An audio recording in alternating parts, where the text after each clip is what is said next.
¿Dónde está mi tierra? ¿Dónde está mi territorio? He visto con estos ojos como caía el imperio. Soy Demetrio, vengo de Valencia y me dedico a la agricultura ecológica desde hace 17 años.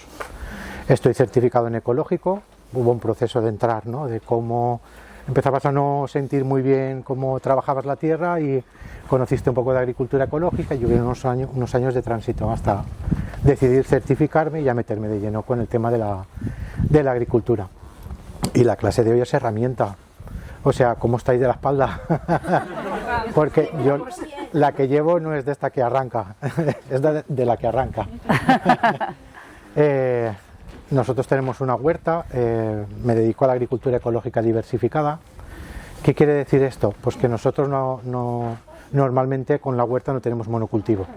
Ahora en estos momentos llegamos a tener cerca de 35 variedades diferentes de hortaliza en la huerta y bueno, nuestro enfoque, también hacemos una venta directa como se hace aquí, lo que pasa es que nosotros hacemos reparto semanal, 2 veces a la semana y con la producción que tenemos a día de hoy yo creo que hemos encontrado un poco el equilibrio entre eso, el trabajo de la huerta, el reparto semanal, el poder llevar adelante todo ese proceso porque nosotros nuestro año lectivo empieza en agosto, empezamos en agosto con trasplantes, terminamos en julio y damos 11 meses comida a la gente.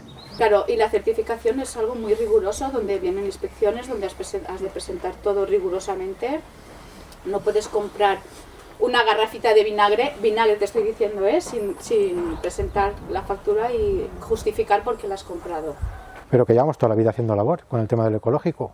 Primero demostrando que se podía cultivar en ecológico, después demostrando que se podía alimentar a la humanidad en ecológico, que no había por qué necesidad de... Pero estudios y trabajos, En Levante la gente pionera con la agricultura ecológica ha demostrado estudios, ha hecho estudios, ha escrito libros. Incongruencias de la vida se hicieron en Levante, pero se publicaron en Andalucía.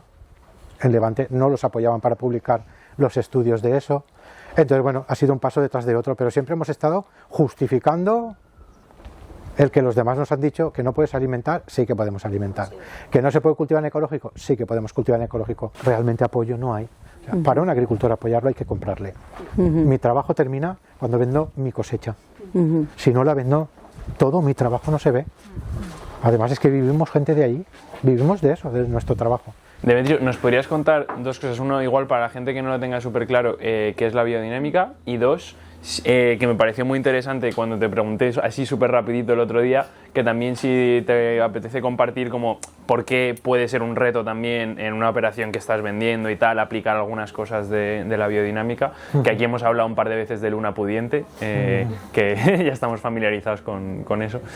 Bueno, si puedes como primero así para la gente que no lo tenga claro y luego decir cómo... Vale. Pues mira, la agricultura biodinámica es un sistema agrícola que se inventó en 1924 por un señor que creen que tenía muchísimas cualidades de percepción diferentes al común de la gente. Tenía capacidad de ver la aura de las plantas y tenía una historia. Y organizó una historia. La triformación social, la antroposofía y la agricultura biodinámica. Se centró en estas 3 ramas.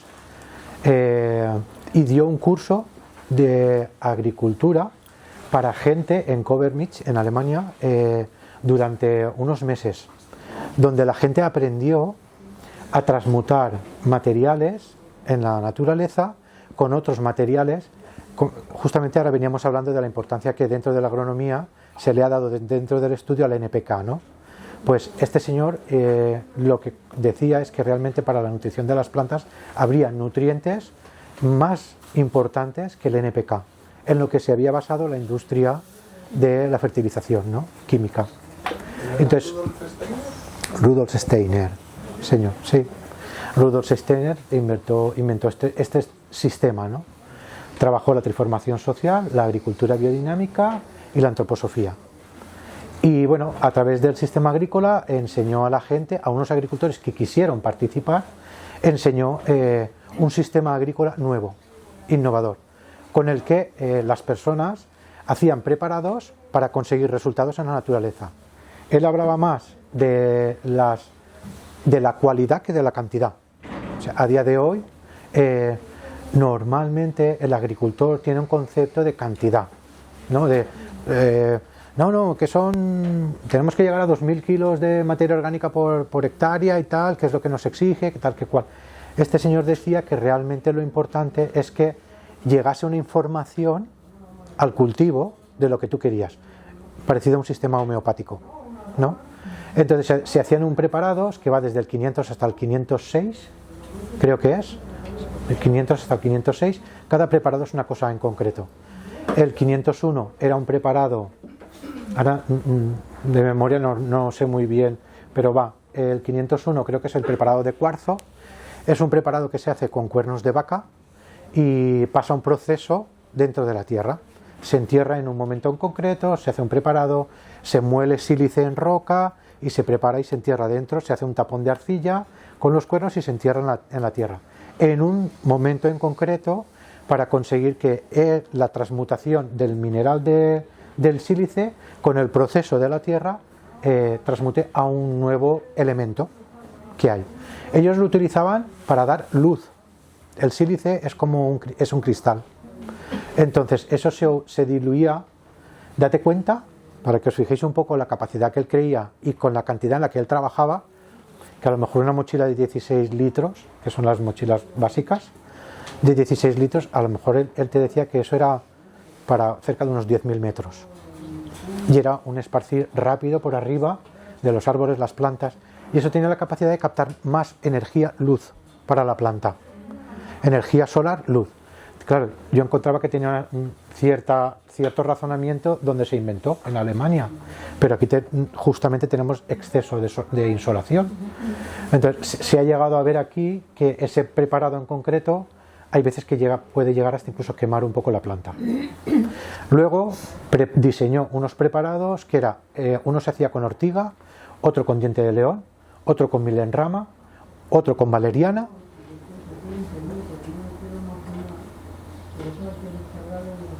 Sí, vale, y el preparado de boñiga, que hacía uno solo con boñiga fresca. Realmente la boñiga fresca, aunque él lo hacía como para potenciarlo, todos esos preparados que os he dicho se hacen en un momento en concreto del año con el de corteza de roble. Vale, está el corteza de roble también. Son 5 más 6, el que habíamos hablado, el de sílice. Vale, y luego se hacía uno que es el 500, que es el que se hace con boñiga fresca. La boñiga fresca en un proceso que pasa dentro de la tierra, con lo cual lo que consigues, creo que aquí lo habéis dado o alguien ha venido a hablaros del tema de la recolección de microorganismos efectivos del suelo, de tu flora bacteriana, de tu parcela, cómo reproducirla para empezar a mejorar la fertilidad del suelo. Eso es una herramienta súper impresionante y súper buena. El que se te otorgue el poder de poder generar lo que tú necesitas en tu huerta. Eso es súper importante. Es la herramienta del pequeño agricultor. Tenemos que empezar a manejar lo que tenemos delante y a saber lo que tenemos y cómo lo tocamos. La agricultura regenerativa capta conceptos de estilos de agricultura y crea su sistema. Es interesante la agricultura regenerativa porque lo que busca es lo que os he hablado, el mayor poder que puede tener un agricultor, que es la capacidad de crear en su huerta. No necesita del exterior atraer nada. Entonces, este señor concretamente, este tipo de preparados tenían una transmutación en el montón de compost. Él decía que era súper necesario crear tu montón de compost con unas medidas en concreto, que posiblemente ya los conozcáis todos, el tema de las medidas del compost y el porqué. Y dentro de ese compost introducía un preparado dentro del montón de compost. Y el de valeriana era un extracto que se hacía de la flor de la valeriana. Los demás se preparaban todos y se enterraban a veces con unas historias que había gente que no cuajaba mucho con ello, porque por ejemplo el de roble se hace introduciendo la corteza de roble machacada en el cráneo de un animal. Wow. Por eso digo que hay gente que no pero cuando entiendes todo tiene su razonamiento. A veces nos parece un poco abstracto o esotérico, ¿no? Además, lo biodinámico parecía como muy esotérico. Cuando empiezas a hablar de las acciones de los planetas, las constelaciones, los ritmos y tal, como que la gente se pierde un poco, porque no estamos acostumbrados tampoco a a entender el entorno que tenemos. O sea, nosotros tenemos una visión nuestra y nuestra visión es esta. Estamos aquí y todos os movéis a mi alrededor, en cuando soy yo el que se mueve a vuestro alrededor. Entonces ese concepto no lo tenemos apropiado, ¿no? Entonces, claro, vamos un poco con... Sí, eso. Claro, entonces, dentro de la biodinámica diríamos que todo tiene influencias y en base a la colocación de todos los astros eliges cuando esa planta necesita sílice, boñiga... No. No. Vale, perdón. Pues No te disculpes. Sin preguntas no aprendemos. Los preparados que os he comentado es para transmutar materia orgánica dentro del montón de compost para aplicarlo al suelo, para enriquecer nuestro suelo con esas azufre, otro tipo de compuestos que no se valoran dentro de la agronomía convencional. ¿Es un estudio de suelo para saber qué componentes? No se hace estudio de suelo. No se hace estudio de suelo, porque al final todos esos materiales, todos esos elementos son necesarios para las plantas. Concepto biodinámico es un concepto de granja. Ellos siempre lo han llamado como concepto granja. ¿Qué era el concepto granja? El concepto granja era todo lo que tú puedas producir dentro de tu parcela, es lo que es apropiado para tu parcela. Por eso ellos creaban los preparados en su parcela, por eso se hacían su composta en su parcela, por eso esparcían todo lo que había necesario en su parcela. Pero entonces la vaca tiene que ser de su parcela, para la boñiga de vaca. Ahí sí que ellos sí que cogían, pero sí que el organismo se veía entero. O sea, realmente los animales estaban introducidos. Ellos hablan de que los animales, su aportación al medio es necesaria también. ¿La fertilidad del suelo qué es? ¿Alguien sabría darme un razón? ¿Qué es la fertilidad del suelo? La biodiversidad que necesita la planta. ¿Y cómo medimos eso? ¿Qué es lo que lo mide? Los microorganismos, la biodiversidad. Pero Me lo solemos medir por los resultados que observamos de alguna forma. El crecimiento se observa afuera. Claro. entonces nos damos cuenta de que no es una cosa en concreto, no es una cosa medible, es un conjunto de cosas, ¿no? Para que arranque la fertilidad en el suelo. La salud en las personas, ¿qué es? Idénticamente igual. O sea, ¿cómo medimos la salud? ¿Hay alguna escala que te diga tú estás sano, tú no, tú sí, tú no? Entonces, La ausencia de... es un factor, claro, es un factor que te determina. Pero ¿dónde estamos en esa escala? Pues al final la salud en las personas es como la fertilidad en el suelo. En comparativa no es nada en concreto, es un cúmulo de cosas que llegas al estado ese. La fertilidad del suelo y la salud en la persona. Aquí, Demetrio, bueno, para que lo sepas, como que han venido muchas personas y como que cada quien nos aporta su visión y su perspectiva. Claro. Entonces aquí como que estamos digiriendo como, espera. Pero si me acaban de decir una cosa, me están diciendo la otra, Demetrio, tío. No, pero... Vale, es que yo no sé tampoco. No, o sea, que va de eso y al principio del curso estaba avisado como va a haber distintas perspectivas y ya está, y ya está, ole, o sea, ahí está y cada uno hace su síntesis y demás y el resto será prueba y error, realmente. Claro, por supuesto. Así que, fantástico. Por supuesto. Y yo te quería como dar pie también a la parte, ahora que, vale, esa es la teoría de la biodinámica y si pudieras compartir rápidamente lo que me dijiste el otro día, como en tu realidad, hasta dónde, una cosa es esa teoría y otra cosa es hasta dónde tú puedes hacer, ¿no? Claro. Que eso es muy interesante porque queremos saber también la realidad de... Por supuesto, es la parte, yo creo que la parte más importante, claro. Dentro de la agricultura biodinámica hay unos cánones marcados, ¿no? Unas prácticas marcadas para que este sistema funcione, ¿no? Que fue el curso de agricultura biodinámica de Rudolf Steiner. Esto, que es los pasos que él explicó, son los pasos que se tienen que reproducir, ¿no? Pero claro, se rige con las constelaciones, se rigen con los días, tenemos constelaciones de agua, tenemos constelaciones de aire, tenemos constelaciones de tierra, tenemos constelaciones de fuego, trabajan a un nivel diferente de la planta en concreto, las constelaciones de raíz, las constelaciones de tierra trabajan los elementos de raíz, como son las zanahorias, como puede ser la remolacha, como puede ser los rábanos. Hay tantísima interacción con todo ese proceso que es muy difícil llevarlo a la práctica para la gente que no se mete en serio en esto. es todo como muy en el aire, muy abstracto. Luego también es verdad que hay maneras, ¿no?, de equilibrarlo también, Miguel, porque ellos te hablan, vale, es que el día de la poda siempre te dicen que tiene que ser en el elemento que corresponde con el árbol, más según la posición de la luna. Entendemos, todos conoceréis los cuartos, ¿no?, de la luna, pero ¿alguien conoce más ciclos de la luna? La luna tiene más ciclos. La luna, a partir de los cuartos, tiene también ascendente y descendente. Las lunas tienen 14 días arriba y 14 días abajo, independientemente de los cuartos crecientes y los cuartos menguantes. Las acciones ascendentes y descendentes regulan más la savia de las plantas que los cuartos crecientes y los cuartos menguantes. Visualmente tú ves el cuarto menguante y el cuarto creciente, pero ascendente no llegas a percatarte de esa acción. Entonces, hemos aplicado de manera como más entendible para la gente trabajar con los cuartos, porque se ven desde la Tierra, pero sin embargo hay una acción de la Luna que es más potente que los cuartos, que son los ascendentes y los descendentes, 14 días arriba, 14 días abajo. En el invierno coinciden las constelaciones, coinciden el proceso de descendente con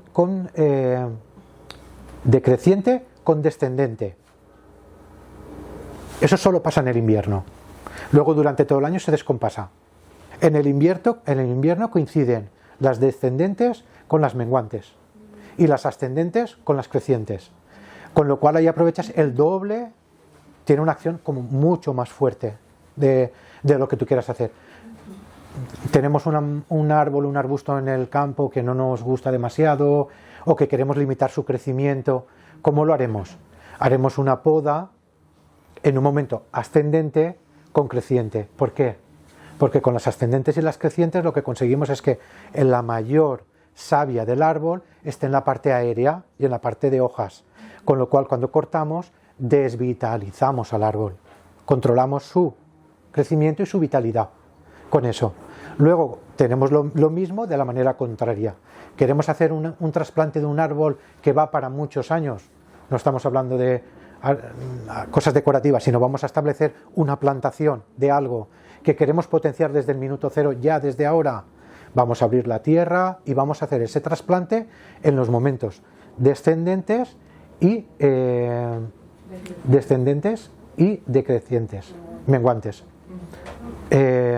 Entonces lo que favorecemos es que toda la energía esté en la raíz del árbol y de la planta.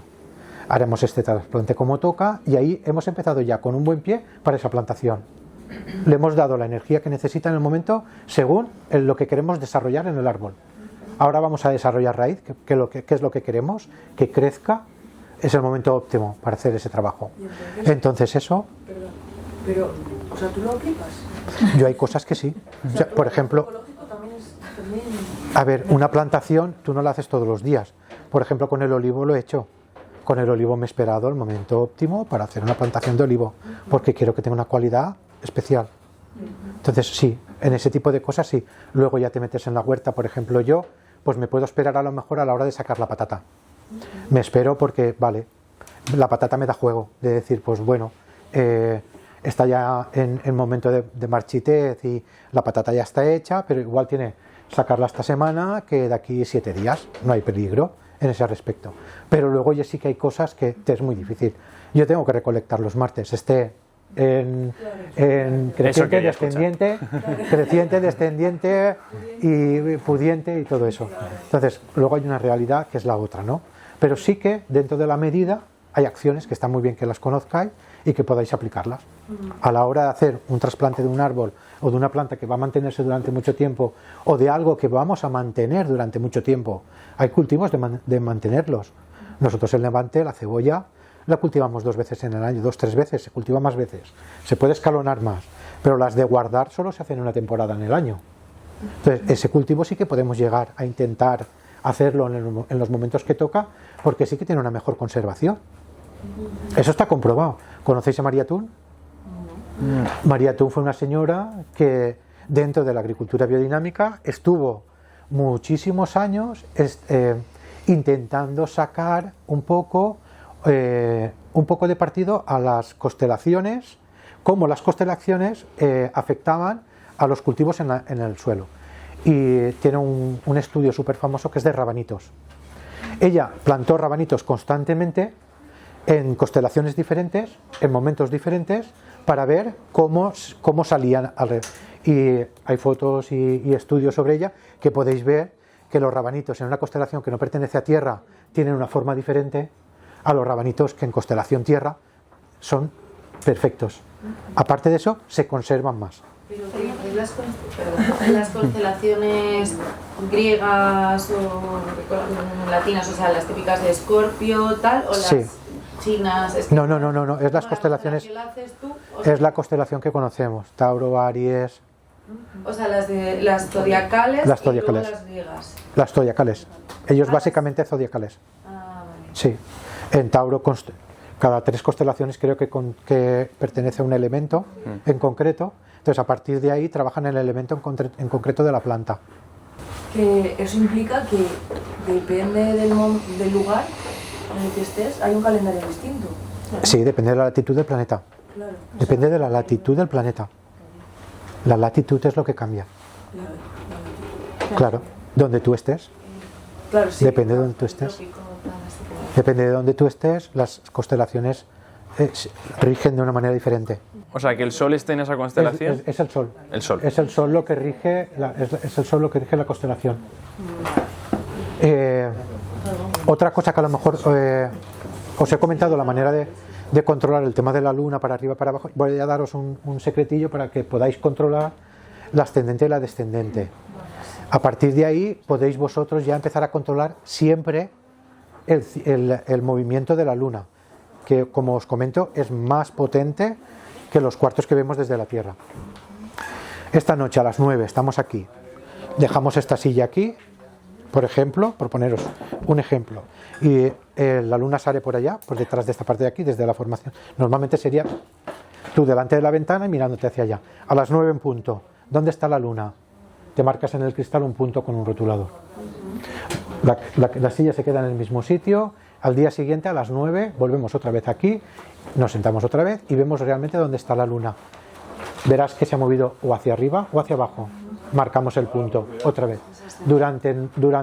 hasta que lleguemos, porque como no sabemos en qué momento hemos entrado a contar el momento ella en el que está, igual es un día que puede ser, si lo has pillado al empezar, son 14 días. Todos los días y verás que tiene su acción hasta que el día siguiente está en el punto de abajo en el que has marcado. Entonces ya sabes que a partir de ahí empieza su ciclo hacia abajo, 14. Luego seguirá 14 hacia arriba, 14 hacia abajo, 14 hacia arriba, 14 hacia abajo durante todo el año. El concepto que yo creo que con el que te tienes que quedar es que la savia de la planta y de los árboles, para ponerte como un ejemplo muy claro, las mareas se mueven y eso sí que lo podemos ver desde la Tierra. Pues la savia de las plantas se mueven idénticamente igual que las mareas y tienen esas acciones también.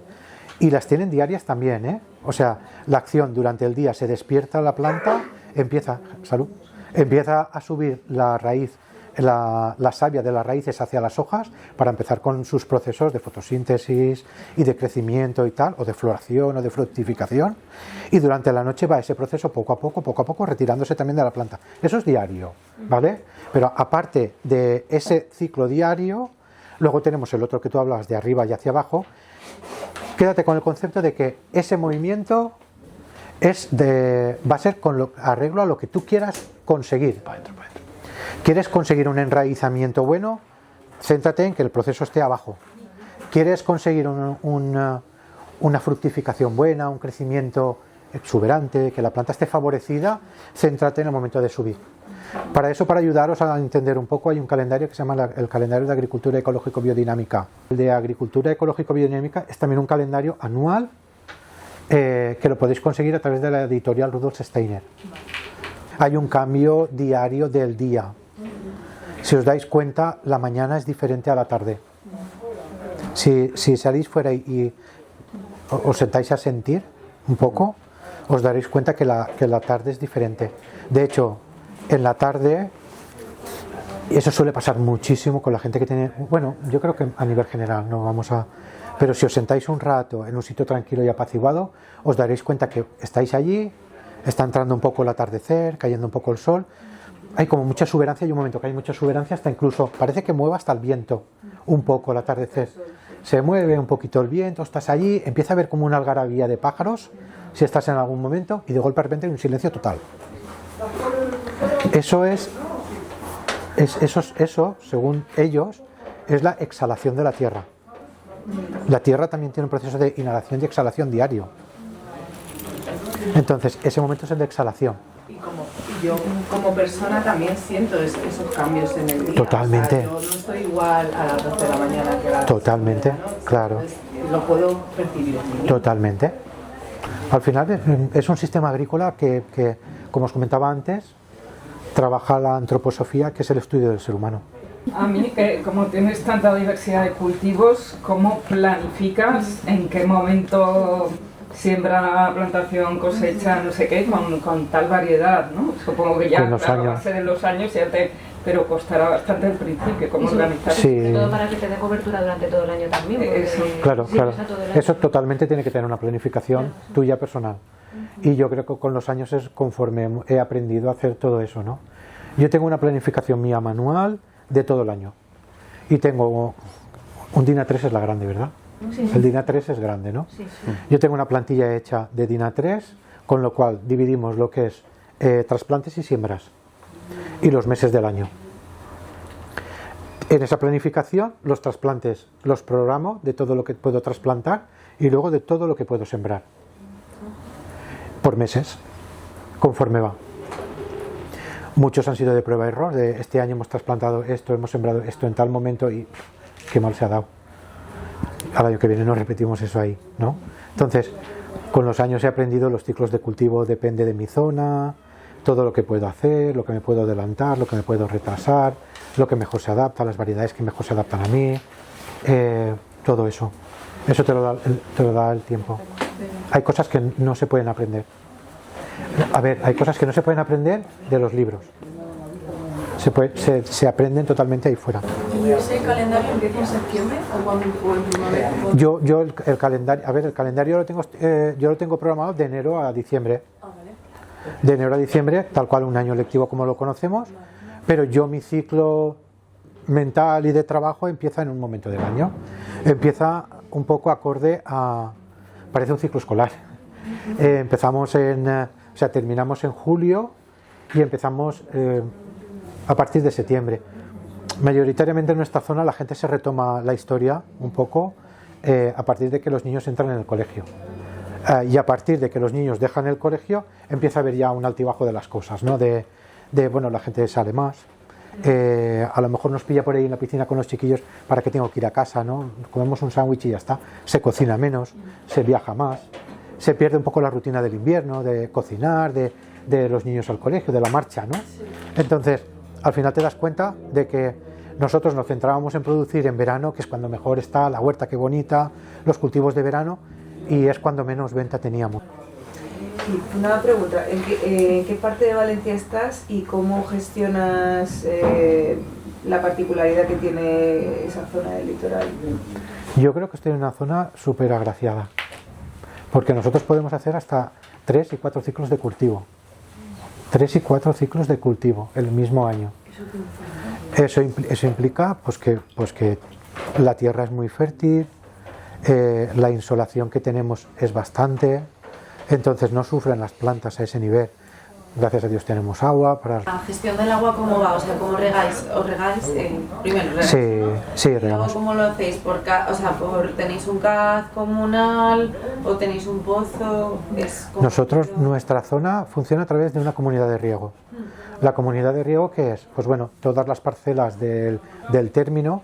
De hecho, nuestra comunidad de riego abarca 5 pueblos. Entonces, hay unas instalaciones que se encargan y una gente encargada de que todo eso funcione. Antiguamente era a través de los canales de acequia, había un control, el agua pasa por aquí, la mandamos hacia la parte baja que va por esta acequia, tal cual. Había una gente que tenía la función de regadores, nosotros lo llamamos regadores, que tú podías tener la opción de regártelo tú o de mandarle ese trabajo a esta persona que se encargaba. Él custodiaba el agua en esa acequia, pero a partir de ahí tú puedes hacer el trabajo. Si la hace él, cobra. Y eso se encargaba la comunidad de gestionarlo, ese trabajo. Hoy en día Se ha perdido ya el agua por las acequias y estamos con riego con degoteo. Riego por goteo. Quería saber si podrías recordar los principios, o sea, los criterios de agricultura ecológica que hay que aplicar sí o sí y lo que tú aplicas de más, ¿no? Como hablabas de agroecológica, puede ser ahí, lo hay. Sí. O sea, ¿cuáles son los criterios básicos que hay que cumplir sí o sí y luego lo que...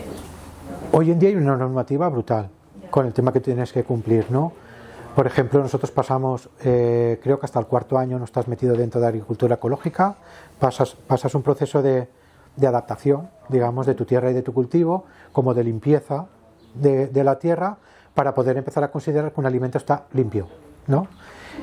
Normalmente creo que el primer año se considera año cero, con lo cual tú empiezas a cultivar en ecológico, pero no puedes vender en ecológico, se destina la producción a convencional.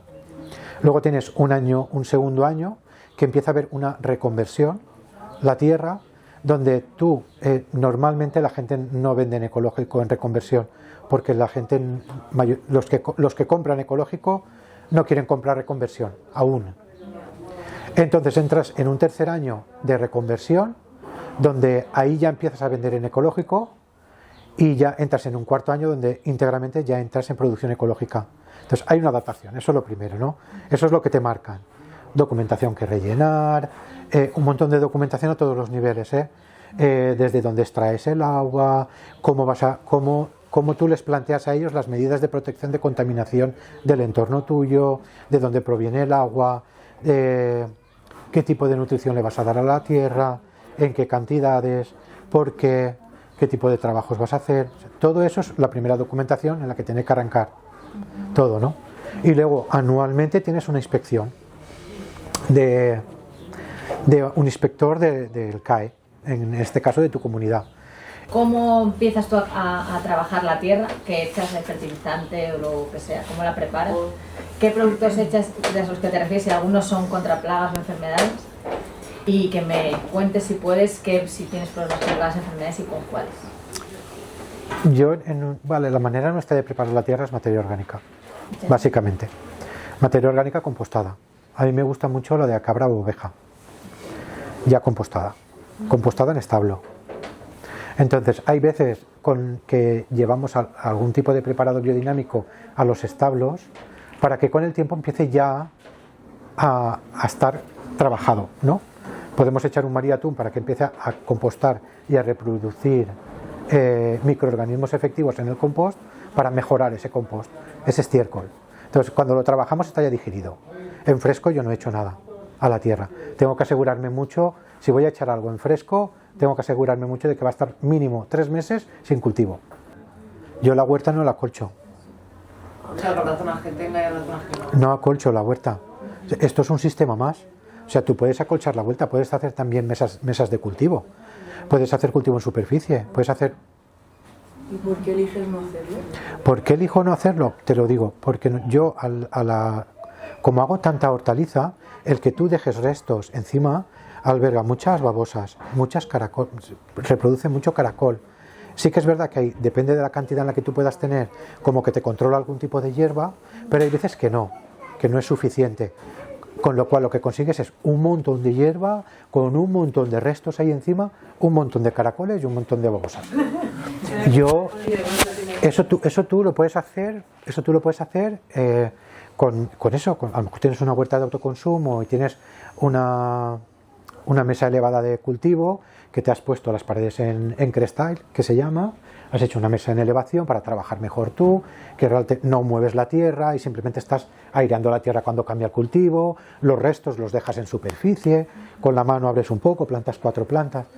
Hoy, en mi huerta, estoy por decirte que habrá unas 19.000 plantas.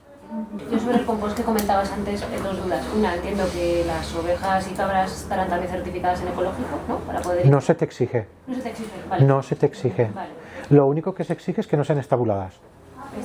Vale. Es encerradas. Vale, o sea, una granja mega ultra intensiva donde los animales están encerrados, donde reciben tanto, es una exageración, ¿no? Pero yo, por ejemplo, compro el estiércol de oveja a un chico joven que ha decidido también seguir con el oficio de pastor y se dedica a la transhumancia. Él viaja en verano hacia Albacete para mejorar los pastos y que sus animales estén hasta meses fuera de casa y luego vuelve. ¿Qué consigues? Que yo, como saco lo estabulado se refiere a todas las deposiciones que hay dentro de su granja, donde él los encierra durante la noche y donde los encierra cuando hay mal clima. Pero él sale todos los días al pastoreo. ¿No? Sí, ¿cómo lo hace sostenible con números y cifras que Mira, no... sostenible lo hemos hecho con el tiempo. Antes, más que vivir, hemos sobrevivido durante muchos años. Con el tiempo se construye y se le da forma. Nosotros estamos ahora, en el sitio en el que estamos ahora, gracias a los 17 años atrás. Hemos pasado muchas calamidades. He pedido mucho dinero a mi madre, ¿eh? Sí, te lo digo así, ¿eh? Le he pedido mucho dinero a mi madre y se lo he devuelto, con esfuerzo y con trabajo. Pero he tenido que pedir mucho dinero. Me ha arruinado también. Pero quería saber también si ha conseguido alguna ayuda de la PAC o si tiene seguro en estos casos, ¿no? También, sí. Yo nunca vengo de familia agricultora por parte de mi padre y mi padre nunca ha tenido costumbre en aquel entonces no estaban los seguros o si estaban, mi padre no era partidario de los seguros, con lo cual yo creo que tengo ese archivo metido en mi caja de ordenación y no tengo el hábito de hacer un seguro a eso. Yo la estrategia que tengo es que, como con el tiempo he aprendido también de que el dinero que me toca a mí y no lo recibo yo va a bolsillos de alguien que se está haciendo una piscina o un chalet, con los años, entonces si me toca un duro es para mí, voy a lucharlo, pero que no termine en la piscina de alguien. Entonces sí que pido la PAC. Con los años han ido restringiéndome, ¿no? Sí que tengo una ayuda a la agricultura ecológica, recibimos una ayuda a la agricultura ecológica que se pide conjuntamente con la documentación de la PAC y se hace a través de las oficinas comarcales de agricultura, por lo menos en Valencia. Bueno, pero está bien que lo reclames porque es tuyo, por pero supuesto. Que no lo necesites para sobrevivir. Claro, no. ¿Quieres que te diga lo que he recibido de la PAC este año? Creo que son 3 euros y algo. No. Sí, eso. Es que antes no quería interrumpir y sí que lo quería hacer sobre lo que hablábamos del acolchado y de verdad, vamos a sobre lo que hablábamos del acolchado, que está guay también, es como creo que este día como va muy de aterrizar en la realidad, ¿no? Está como la teoría, lo mismo con la biodinámica, ¿no? Por eso quería ver ese contraste también, está como la magnífica teoría y luego está como lo que es posible, ¿no? Lo que Demetrio puede hacer y también en cada contexto, en cada situación, ¿no? Cuando ya empiezas a tener un suelo muy vivo, o sea, es alucinante, porque yo suelo salir mucho por la noche a caminar y me paseo por la huerta, pues es que es una cosa alucinante, o sea, hay días que las lombrices andan por encima del suelo, pero hay algunas que tengo lombrices así, y no te digo mentiras, y así como el dedo, que te hacen unos agujeros que son las profundas. Esas lombrices no vienen de la superficie, esas lombrices vienen de más abajo, donde tienen la capacidad de transformar roca madre abajo. Entonces luego tienes las que son más pequeñitas, que se mantienen más en la superficie y a nivel radicular de las plantas, pero hay días que es alucinante, o sea, empiezas a ver ahí todo eso.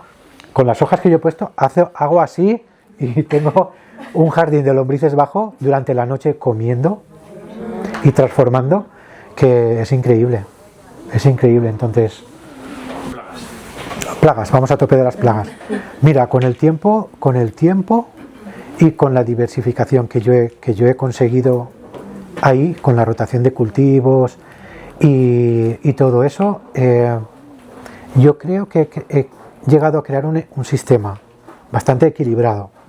No solo tener plagas, pero si tengo necesidad de algo puntual en algún momento de algún ciclo, pues utilizo piretrinas, utilizo NIM, utilizo aceites vegetales. Yo utilizo bastante el aceite de corteza de cítrico, el jabón potásico, el Bacillus thuringiensis, el azufre, me parece el azufre de roca, me parece ¿Se puede usar en ecológico? ¿El azufre? No, el azufre no tiene problema en ecológico, lo que tiene problema es el cobre. El cobre sí que tiene una persistencia y es lo único que sí que es, hoy en día está regulado dosificación. ¿Hay límite de azufre? No, no. Además es que es bueno que tú eches azufre a tu tierra. Hoy en día las tierras todas son deficitarias en azufre.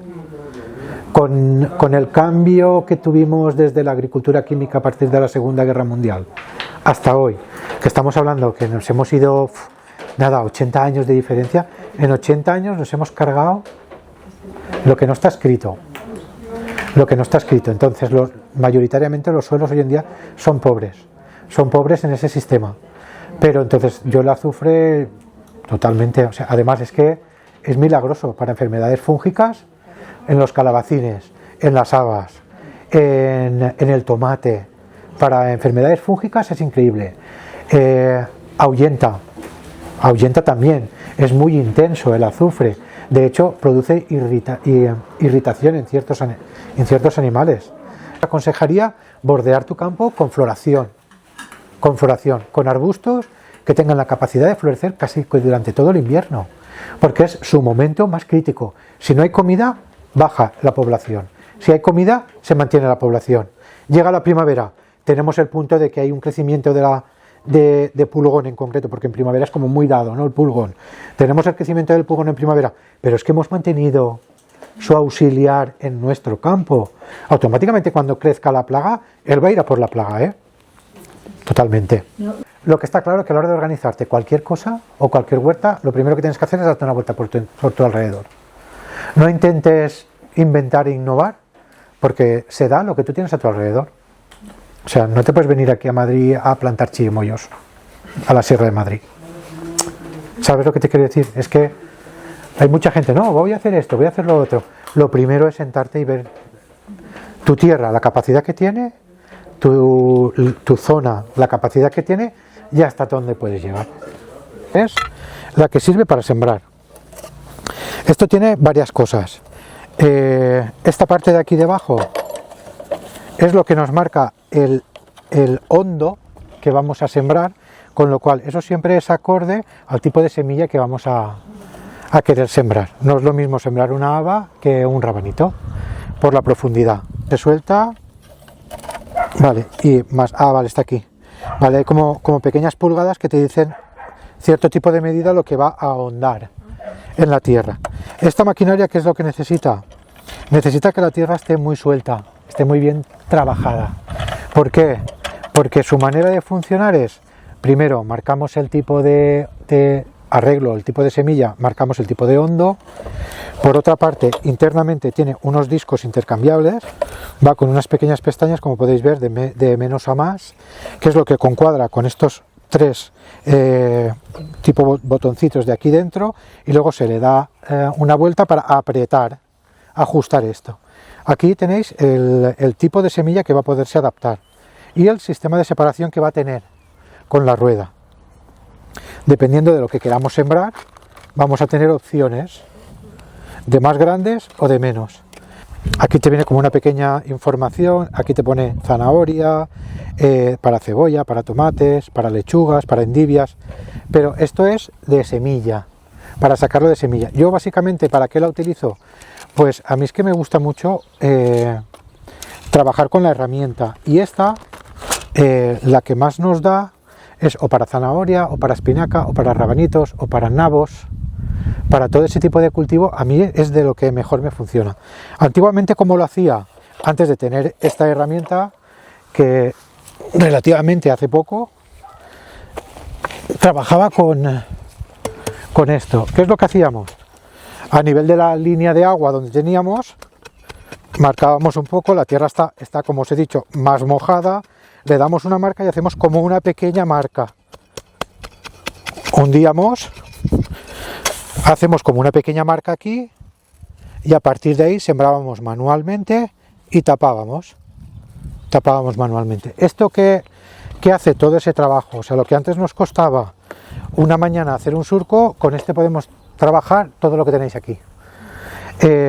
Marcamos eso, ponemos esto, el sistema el hondo que queremos hacer, y una vez empezamos a trabajar, empieza a caer la semilla por aquí, por la tolva pequeñita, te la deja caer por aquí detrás, esto ya va abriendo la tierra, la cadena va detrás, tapando un poquito la tierra y la rueda de detrás va apretando.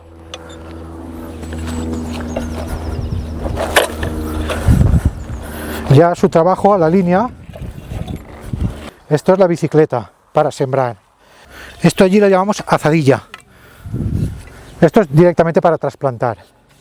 ¿Cómo trasplantamos? O repartimos primeramente la plántula y a partir de donde hemos repartido primero la plántula va puesta, pero esto es lo más sencillo del mundo. Aquí es que porque tenéis esto bastante irregular. Aquí te estoy preparando Tenéis bastante irregular, pero si nos encontramos la planta aquí, por ejemplo, es un dar y es una acción mecánica, o sea, cuando le coges el hilo esto es muy rápido. Yo trabajo con todo un marco de plantación. Todo tiene un marco de plantación. Diferente en cada especie. Diferente en cada especie, claro. Lo que tenemos que ver es su punto máximo de desarrollo, acorde a mí. Aunque haya gente que haga otros sistemas, ¿no? O sea, para mí una planta necesita un espacio para desarrollarse bien. Cuanto más metamos, más problema voy a tener. Te hablo de mi caso, lo que os hablaba antes. Yo empiezo a meter alcachofas y al lado de las alcachofas empiezo a meter allí un montón de cosas, pero si la alcachofa lo que quiere es que la aires, si tenemos un invierno con mucha lluvia y empieza a podrir la raíz, como os comentaba antes, y necesito airear la alcachofa, pero tengo al lado de la alcachofa 20 plantas más, ¿voy a conseguir lo que quiero? No, no voy a conseguir lo que quiero. Esto no es decir esto es mejor o aquello es peor, ¿eh? Yo estoy dando acorde a lo que yo hago, ¿eh? Yo sí que utilizo un marco de plantación. Pienso que las plantas necesitan cierto espacio para desarrollarse bien y a la hora de poder recolectarlo bien. Ese es otro proceso también. O sea, podemos ponernos a meter mucho, pero si no nos dejamos espacio para pasar, cuando tengamos que sacar cosas con peso, ¿cómo las sacamos? ¿Vamos sufriendo o vamos mejor? Entonces, siempre creo que lo he repetido mucho y esta mañana lo repetiré mucho, acorde a lo que queramos. O sea, aquí vamos a hacer unas pautas acorde a lo que queramos. ¿Y entonces no haces asociaciones o sí? Las asociaciones mías van paralelas unas de otras.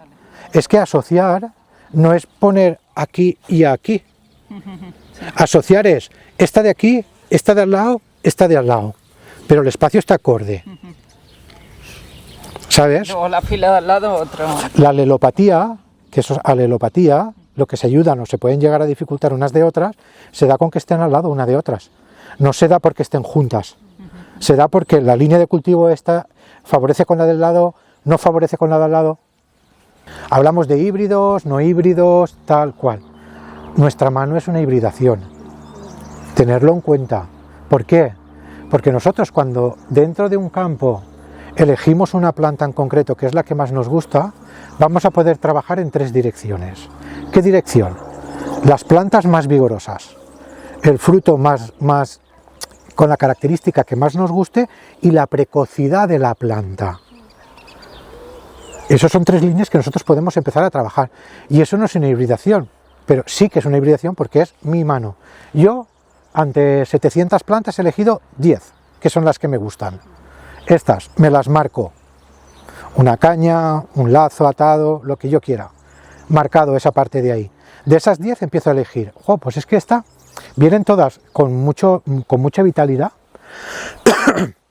La planta la veo con mucha vitalidad, con mucha fuerza, porque eso se ve. Estás en una huerta, joder, ahí hay una tomatera que está las hojas así de grandes, negras, el tallo es como el dedo de gordo, otras que te las ves 4 plantas más para allá, un tallico así de fino, las hojicas así, los tomatitos así.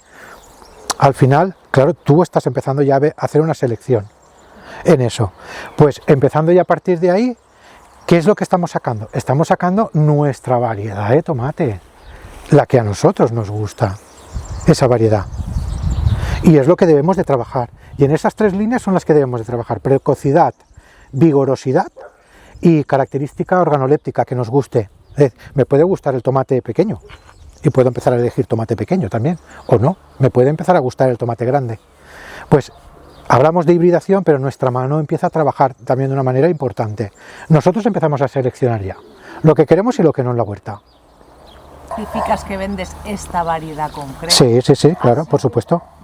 Claro, cuando tú haces un CCCAN, cuando tú haces una planificación anual, pones la especie y la variedad. Especie y variedad. Yo no puedo tener dado de alta calabacín negro y vender calabacín blanco. De hecho, yo estoy en un plan de recuperación de fauna en peligro de extinción en la Comunidad Valenciana. Entonces yo tengo un área en concreto, una zona en concreto no muy grande, para recuperar plantas que están en peligro de extinción. Y estoy recuperando el apio silvestre en Valencia y estoy recuperando la lobularia de las Islas Columbretes. La lobularia es una planta que ayuda muchísimo en los cultivos a tenerla como bandas o intercalada. Es una florecita muy pequeñita blanca, muy parecida a la mostaza, aquello es mostaza amarilla, ¿verdad?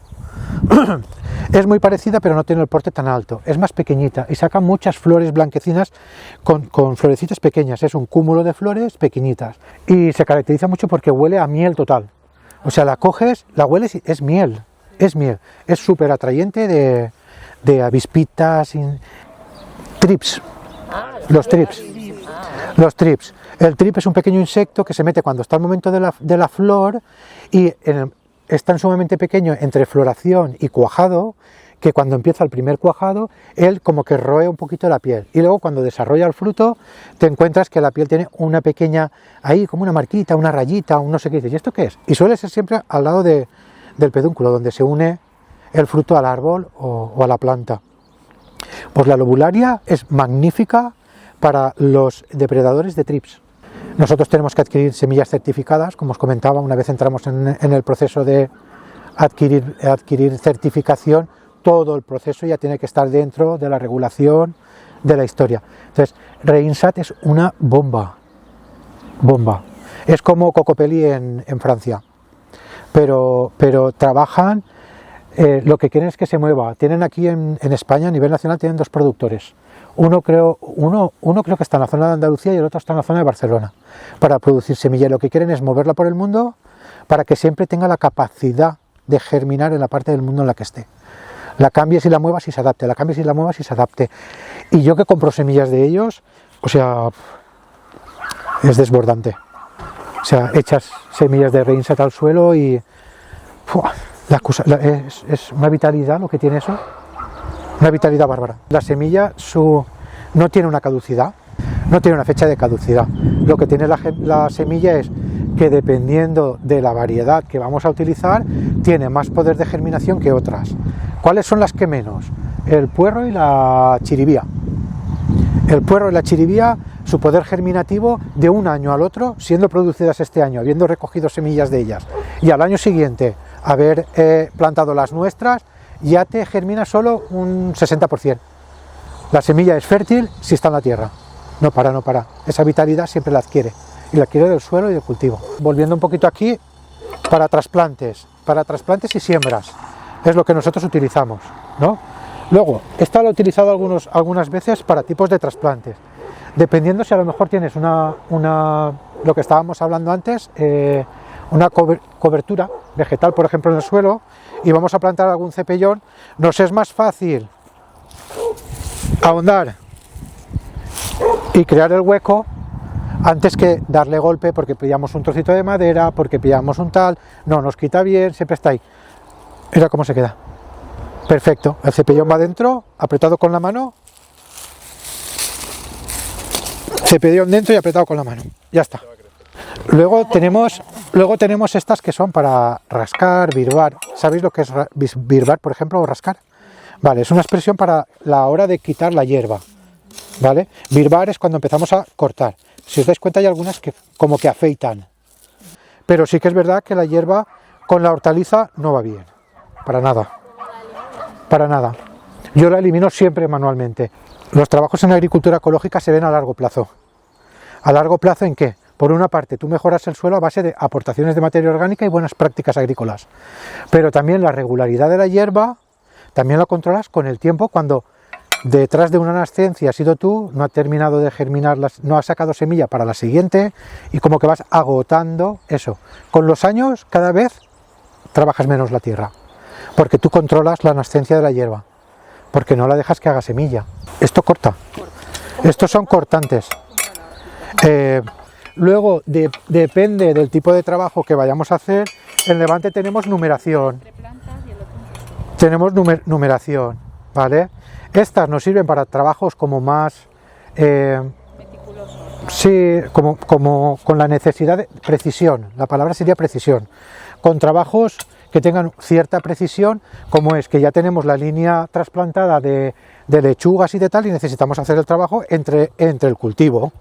Vale, pues tenemos la línea de agua, hacemos una parte, limpiamos una parte y luego entre ellas.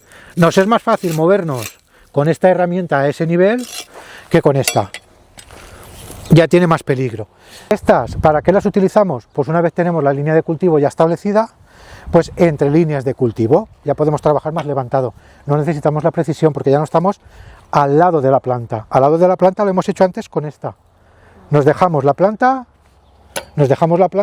con estos 4 dedos, 5 dedos, depende del ancho de esa herramienta, pero desde esta línea hasta esta línea de aquí, normalmente 70 centímetros, 80 centímetros, depende de la planta que tú quieras hacer. Pues ya el centro nos es con la grande.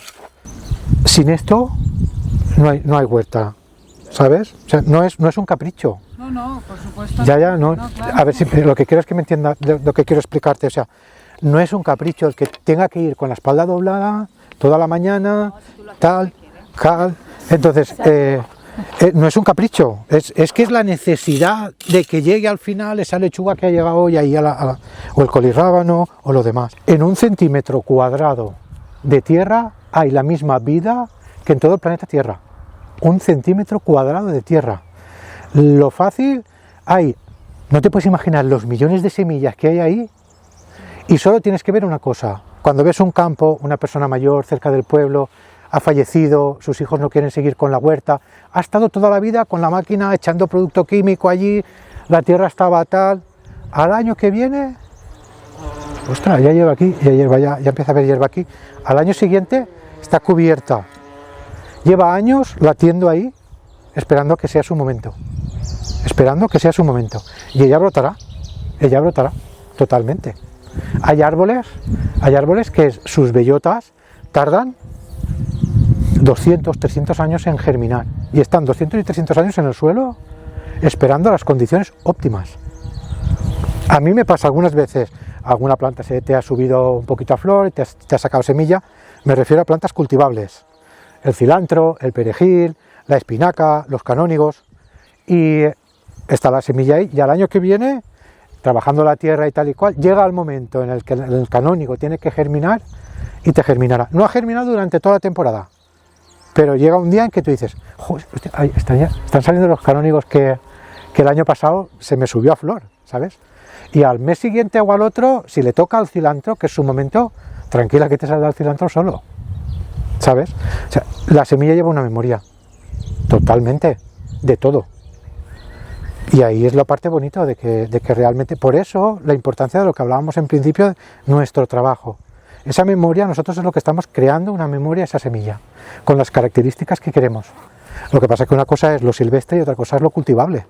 Entonces, claro, cuando vamos a lo cultivable, mi padre tenía las mejores semillas de judía roja, bachoqueta roja que llamamos, que es la típica de la paella. Una cosa por demás. Eso y la de habas. Toda la vida, no, garrafón no. Toda la vida trabajaba las semillas. ¿Y sabes qué me dijo él? Que yo aún las conservo. Mis habas aún son las de él y la judía roja aún es la de él. Me decía que el que quería una buena semilla que se la trabajase, porque ese trabajo le había llevado toda su vida.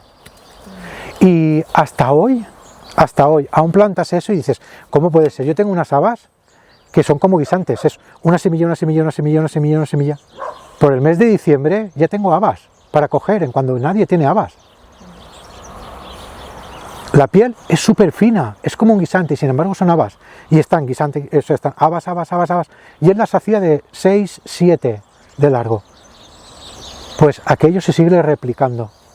La precocidad y las características que quería. Las habas, ¿por qué nos quejamos todos? Joder, es que compras habas, tío, y tiras de 1 kilo, solo te sale 1/4 de habas. Es que lo demás es todo corteza y tal. No, él sabía que eso era un trabajo que el agricultor no había hecho, ¿sabes? Había que seleccionar eso para sacar una haba de calidad. Pues con la judía roja era idénticamente igual. Tú plantabas una simiente de bachoqueta de esa de mi padre, bueno, las hojas eran así, verdes y verdes intensas, las judías todas iguales, así. O sea, te hacías un hervido de eso y decías, bueno, ya me puedo morir. Entonces, cuando es tu trabajo de toda una vida, para ti eso es importante. Otra cosa es que de manera lúdica compartamos lo que quieras compartir, que está perfecto. Y gracias a Dios esas habas no se han perdido y esas judías no se han perdido, las tengo yo, ¿sabes? O sea, no se han perdido, las tengo yo, ¿sabes? Entonces, ahí está la diferencia. Cuando hacemos las cosas de manera lúdica o cuando hacemos las cosas de manera profesional, en el sentido de que es que vivo de esto. Los agricultores biodinámicos, por lo que hablábamos antes ahí, volvemos a lo esotérico. Volvemos a lo esotérico, poneros en contexto. Por ejemplo, las semillas, hay mucha gente, muchos agricultores. Al final yo creo que los que estamos en esto es porque sentimos algo más. Si no, no estaríamos en esto. Hay gente que duerme con sus semillas ahí en el corazón. Hay gente que duerme con ellas. Duerme con ellas porque es mucho. Nosotros hemos tenido la gran suerte de conocer a Marie. Marie, una chica francesa que le detectaron una enfermedad que nada, que te mueres al año que viene. Al año que viene no, unos meses le dijeron, nada, que es que te mueres. Y dice, ¿qué hago? ¿O me quedo aquí o me voy? Y se cogió 2 burros y se puso a caminar. Y llegó desde Francia, cruzó los Pirineos y llegó a Valencia, ha estado viajando por todos los sitios. Pues Marie llevaba, ¿sabes lo que llevaba? Llevaba 5 botes de semillas. Donde llegaba Marie había comida. Claro. Que defender tu semilla no es algo egoísta. No, por supuesto que no. Eso te ha dado la posibilidad de crecer con tu negocio. Claro. De muchas familias de comer buenas verduras. Claro. Y eso nos aporta a todos. Claro, por supuesto. Por supuesto. Es que la gente que prueba las habas en concreto dice, Demetrio, es que esto es otra historia. Y es que es verdad. Es que tienen un sabor increíble. Vale, esta a lo mejor la habéis visto ya en alguna. Se utiliza mucho, bueno, la puedes encontrar con tema de jardinería y tal, pero esta por lo menos te evita. Sí.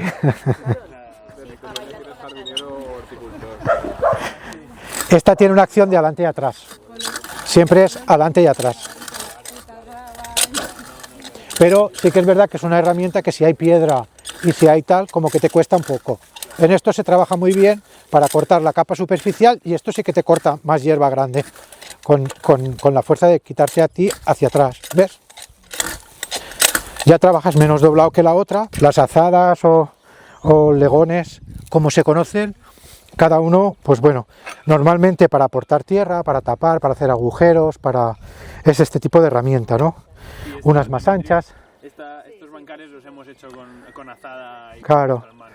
Estas son las que posiblemente habéis utilizado más para eso, para tirar tierra arriba, recoger tierra, amontonar tierra, hacer agujeros, como que pillan bastante bien. Esta la utilizamos básicamente para extraer las raíces o tubérculos, para el boniato, para la patata, básicamente boniato y patata. Esto lo que hace es abrirte. Esto te abre. Normalmente si pillas el cultivo de lado, pues como que te ayuda a empezar a abrirlo.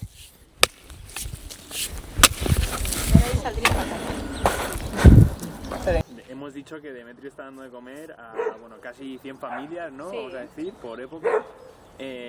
¿Este es tu apero? Sí. Más 2 motocultores. ¿No? De 2 tamaños. Uno de, creo que el ancho es 80, entre 80 y 1 metro. Un motocultor de caballo y medio. Y luego la última adquisición que hace poco, después de 16, no tendrá ni el año. Me he comprado una pequeñita, de una Honda pequeñita, que creo que tiene un ancho de 40 o por ahí. Cuando tenemos que entrar y tratar toda la superficie, como ahora en agosto, el 31 de julio, llamaré a Fidel, que es mi tractorista. Fidel, ven, entra aquí, no dejes nada. ¿Era con los olivos o también con los cítricos? Decías que estabas metiendo cubiertas vegetales, ¿no?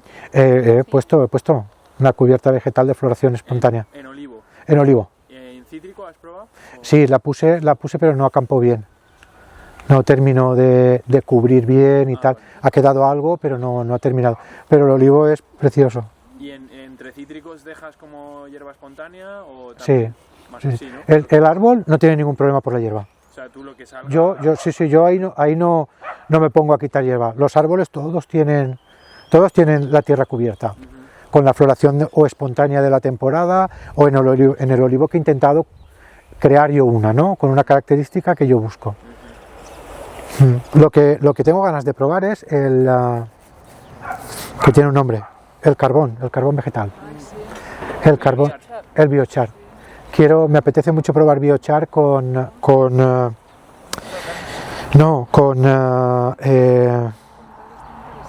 el sulfato de magnesio. Hay el basalto, biochar con basalto. Me gustaría muchísimo probarlo. Me dicen que ¿dónde está mi tierra? ¿Dónde está mi territorio? He visto con estos ojos como caía el imperio. Me dicen que ahora quieren cultivarlo sin contar con nuestras manos. Yo tengo unas cuantas piedras para tapar este agujero. Me dicen que espere, pero yo no espero. Quiero comprender el suelo. Cuando sé quién soy, dónde vienen mis abuelos. Quiero comprender el me dicen que espere, pero yo no espero. Quiero comprender el suelo. Cuando sé quién soy, dónde vienen mis abuelos.